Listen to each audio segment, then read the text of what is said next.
ఆంధ్ర తెలంగాణలో తక్కువ ఫీజులతో high quality results ఇస్తున్న ఏకైక సంస్థ తిరుమల్ ఐఏఎస్ ఇన్స్టిట్యూట్. ఆయన దూకుడే చిక్కులు తెచ్చిపెడుతోందా? వివాదాలతో హీరో అవ్వాలనుకుని జీరో అవుతున్నారా?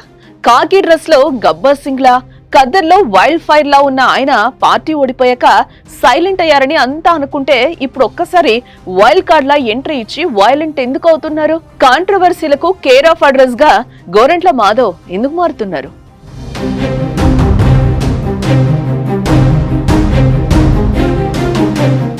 హిందూపురం మాజీ ఎంపీ గోరంట్ల మాధవ్ గురించి తెలుగు రాష్ట్రాల ప్రజలకు ప్రత్యేకించి పరిచయం ఏం అక్కర్లేదు. కాకి చొక్కా నుంచి ఖద్దరు చొక్కా తొడిగిన ఆయన తాజాగా జైలు పాలయ్యారు. అనవసరంగా అత్యుత్సాహం ప్రదర్శించి ఊచలు లెక్కబెడుతున్నారు.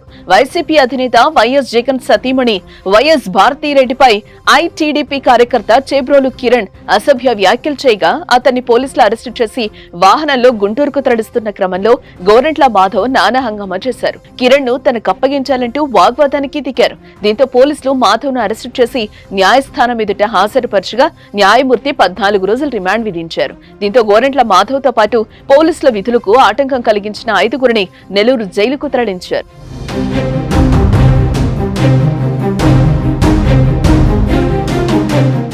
ఇప్పటికే అనేక కేసులు వెంటాడుతూ ఉండగా ఇప్పుడు ఊహించని విధంగా చేబ్రోలు కిరణ్ విషయంలో అనవసర రాద్ధాంతం చేసి జైలుకెళ్లడం స్వయంకృత అపరాధంగా అంతా భావిస్తున్నారు.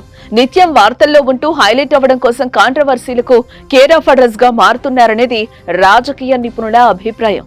అధినేత దృష్టిలో పడటానికి ఇలా పాటలు పడుతున్నారనేది కొందరి వాదన. వచ్చే ఎన్నికల నాటికి పొలిటికల్ గా మళ్లీ పుంజుకునేందుకు ప్రయత్నాలు ఇప్పటి నుంచే మొదలు పెట్టారని, అందుకు తన దూకుణ్ణే మంత్రంగా వాడుకుని ముందుకు వెళ్తున్నారని గుసగుసలు వినిపిస్తున్నాయి. తనకంటూ ఒక నియోజకవర్గం ఉండాలనే ఉద్దేశంతో రాప్తాడుపై గురిపెట్టినట్టు కూడా పొలిటికల్ సర్కిల్స్ లో జోరుగా ప్రచారం జరుగుతోంది.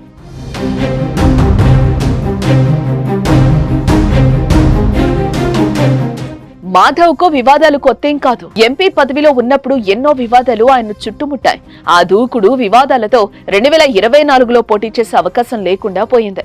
అయితే ఇక తగ్గుతారని అంతా భావించిన మాధవ్ మాత్రం అదే దూకుడుతో మళ్లీ కొత్త ఇబ్బందులను కొని తెచ్చుకుంటున్నారనే చర్చ రాజకీయ వర్గాల్లో జరుగుతోంది. తను పోలీస్ గా పనిచేసిన సమయంలో ఎంతో మందిని జైలుకు తరలించిన మాధవ్ ఇప్పుడు తానే జైలుకు పోవడం ఏపీ రాజకీయాల్లో హాట్ టాపిక్ గా మారింది. మరి ఆయన జైలు నుంచి బయటకొచ్చేది ఎప్పుడో? ఆ తర్వాత ఎలాంటి రాజకీయం చేస్తారో చూడాలి.